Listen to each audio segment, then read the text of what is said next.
राहुल गांधी ने कहा कि जो सीसीटीवी का फुटेज है वो 45 दिन के बाद क्यों डिस्ट्रॉय कर दिया जाता है। मुझे लगता है Rahul Gandhi needs to learn a great deal about the election process in India. बहुत कुछ उन्हें जानने की आवश्यकता है। ये भारत का कानून है, इलेक्शन का कानून है कि 45 दिन तक आप किसी भी इलेक्शन को लेकर कोर्ट में जा सकते हैं या किसी भी इलेक्टोरल प्रोसेस को चैलेंज कर सकते हैं 45 दिन के अंदर। और यह कानून कोई मोदी जी के प्रधानमंत्री बनने के बाद नहीं हुआ है। ये जब से भारत आजाद हुआ है तब से यही नियम है कि 45 दिनों के अंदर आप किसी भी इलेक्शन को कोर्ट में लेके जा सकते हैं, उसके खिलाफ आप कंप्लेंट कर सकते हैं। अभी भी बिहार में राहुल गांधी जी और कांग्रेस के पास 20 दिन शेष हैं। अभी भी सीसीटीवी फुटेज सेफ हैं। यदि राहुल गांधी चाहें तो इन 20 दिनों में अपना होमवर्क पूरा करके टी शर्ट पहन के भी होमवर्क कर सकते हैं। खादी पहनना आवश्यक नहीं है, क्योंकि आज खादी पहन के आ गए थे, बात खादी की कर रहे थे, तो टी शर्ट पहन के होमवर्क कर लें और 20 दिनों के अंदर बिहार में यदि उन्हें लगता है कोई सीसीटीवी फुटेज की आवश्यकता है, मांग ले, मगर पार्लियामेंट में खड़े होकर झूठ ना बोले। आज राहुल गांधी जी ने कहा कि 2023 में प्रधानमंत्री नरेंद्र मोदी जी की सरकार ने कानून में बदलाव किया और इम्यूनिटी प्रदान किया है इलेक्शन कमिश्नर्स को कि इलेक्शन कमीशन और इलेक्शन कमिश्नर्स को प्रोसिक्यूट नहीं किया जा सकता है। ये सरासर गलत है। Election commission quasi judicial body थी, यह सुप्रीम कोर्ट ने भी कहा है। और आज तक 75 वर्ष के इतिहास में भारत के आप दिखाइए कौन सा इलेक्शन कमिश्नर कभी प्रोसिक्यूट हुआ है। उनको लीगल इम्यूनिटी प्राप्त है शुरू से ही। जब से भारत आजाद हुआ है वही कानून चल रहा है लीगल इम्यूनिटी का। यदि कोई भी इलेक्शन कमिश्नर कांग्रेस के समय भी प्रोसिक्यूट हुआ है तो आप आज दिखाइए। दूसरी बात है कि राहुल गांधी ने कहा कि जो कमिटी बनी थी इलेक्शन कमिश्नर के सिलेक्शन में, मोदी जी के आने के पश्चात मोदी जी ने उसमें से CJI chief justice of India को हटा दिया। राहुल गांधी जी को ये पता होना चाहिए कि जब तक कांग्रेस की सरकार रही तब तक कोई भी कमेटी का प्रावधान नहीं था। तब तक केवल और केवल जो रूलिंग डिस्पेंसेशन होता था गांधी परिवार ही चुनती थी। उन्हीं का एकाधिकार होता था, उन्हीं का एक छत्र राज होता था कि कौन इलेक्शन कमीशन इस देश का बनेगा। 2005 में नवीन चावला जी को खुद सोनिया गांधी जी ने चुना था। कौन थी सोनिया गांधी जो वो चुनेगी इलेक्शन कमीशन कौन होगा। 2012 में 2014 के चुनाव के देखरेख के लिए वीएस संपत जी को चुना गया था। उस समय हमें याद है आडवाणी जी ने यह प्रस्ताव रखा था कि इलेक्शन कमिश्नर के सिलेक्शन के लिए एक कोलिजियम बना दिया जाए और कोलिजियम के माध्यम से आप इलेक्शन कमिश्नर का सिलेक्शन करिए, मगर उसे तत्कालीन कांग्रेस की सरकार ने ठुकरा दिया था। पहली बार मोदी जी के आने के पश्चात यह प्रावधान है कि एलओपी अर्थात राहुल गांधी भी आज इस सिलेक्शन कमेटी में हिस्सेदारी ले सकते हैं और अखबारों के माध्यम से नहीं, खुद बैठ करके टेबल पर चर्चा के दौरान वो जान सकते हैं कि इलेक्शन कमिश्नर बनने के लिए सूची में किन किन का नाम है। जब हमारी सरकार नहीं थी, हम विपक्ष में थे, तब तो अखबारों से हमें मालूम पड़ता था कि आखिर इलेक्शन कमीशन में इलेक्शन कमिश्नर कौन बने हैं या कौन बना है।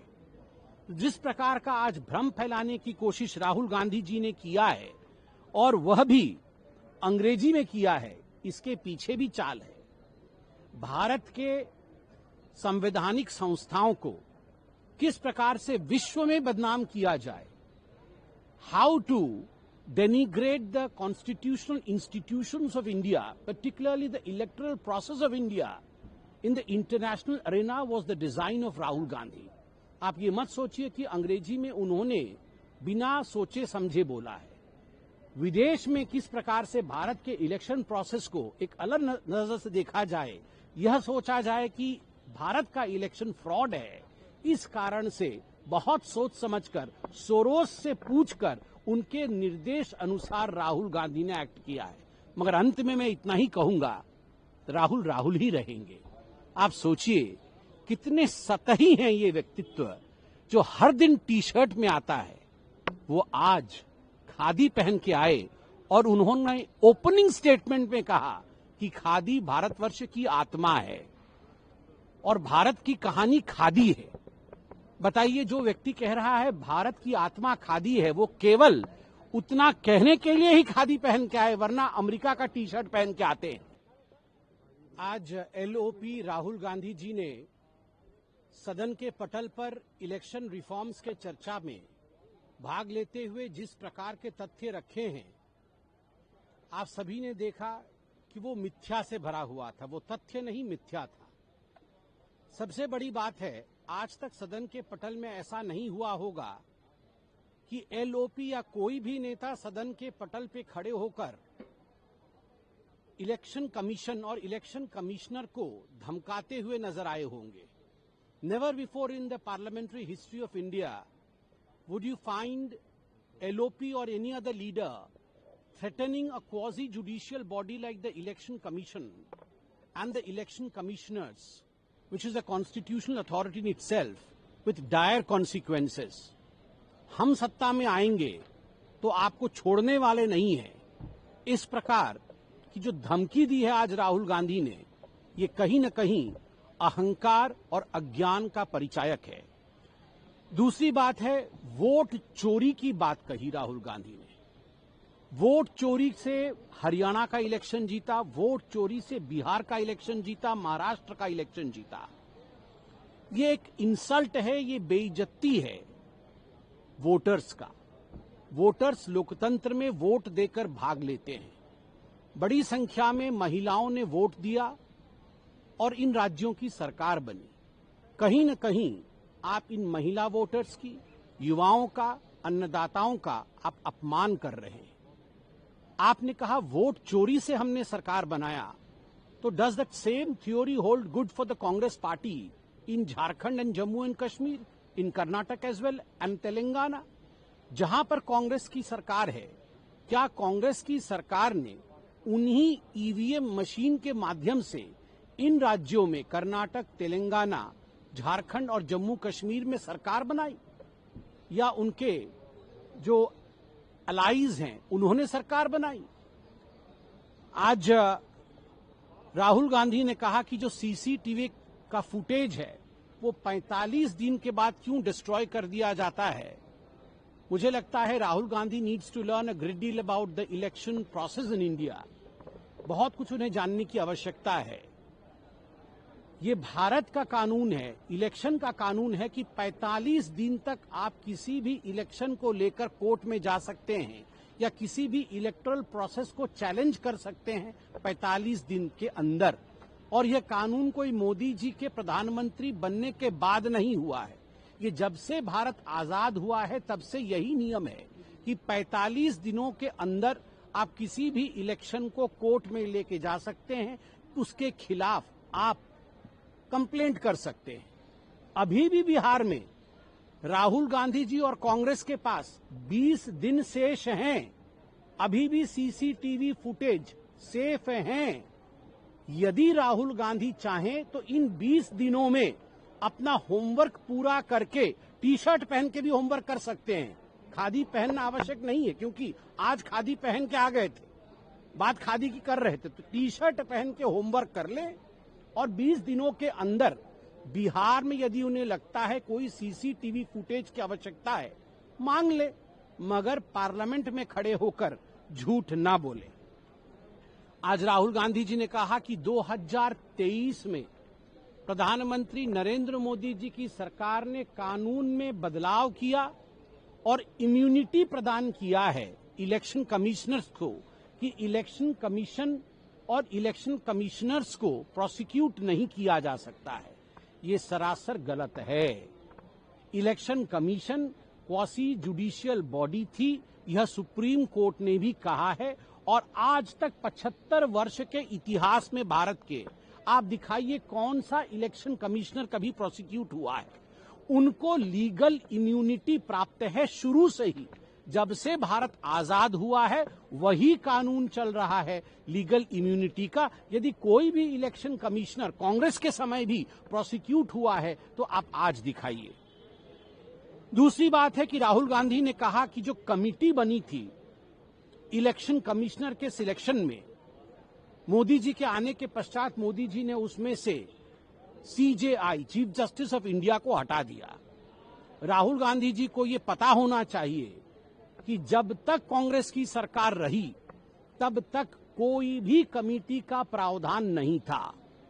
तब तक केवल और केवल जो रूलिंग डिस्पेंसेशन होता था गांधी परिवार ही चुनती थी। उन्हीं का एकाधिकार होता था, उन्हीं का एक छत्र राज होता था कि कौन इलेक्शन कमीशन इस देश का बनेगा।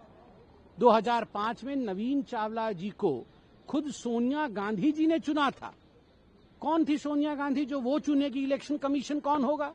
2012 में 2014 के चुनाव के देखरेख के लिए VS संपत जी को चुना गया था।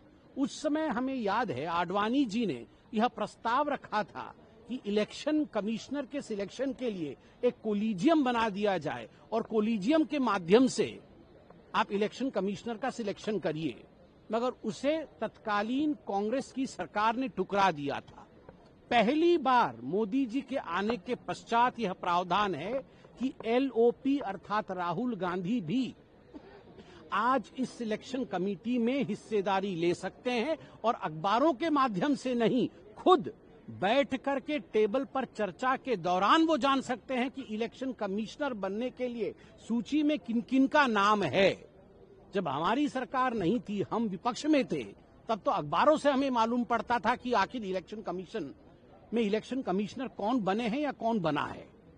जिस प्रकार का आज भ्रम फैलाने की कोशिश राहुल गांधी जी ने किया है और वह भी अंग्रेजी में किया है, इसके पीछे भी चाल है।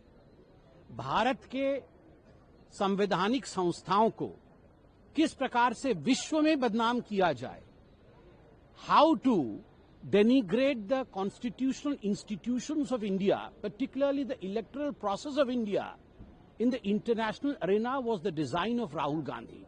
आप ये मत सोचिए कि अंग्रेजी में उन्होंने बिना सोचे समझे बोला है।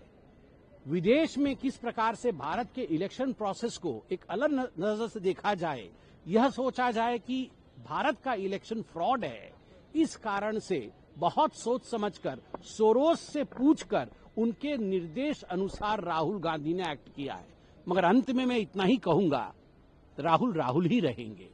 आप सोचिए कितने सतही हैं ये व्यक्तित्व जो हर दिन टी-शर्ट में आता है, वो आज खादी पहन के आए और उन्होंने ओपनिंग स्टेटमेंट में कहा कि खादी भारतवर्ष की आत्मा है और भारत की कहानी खादी है।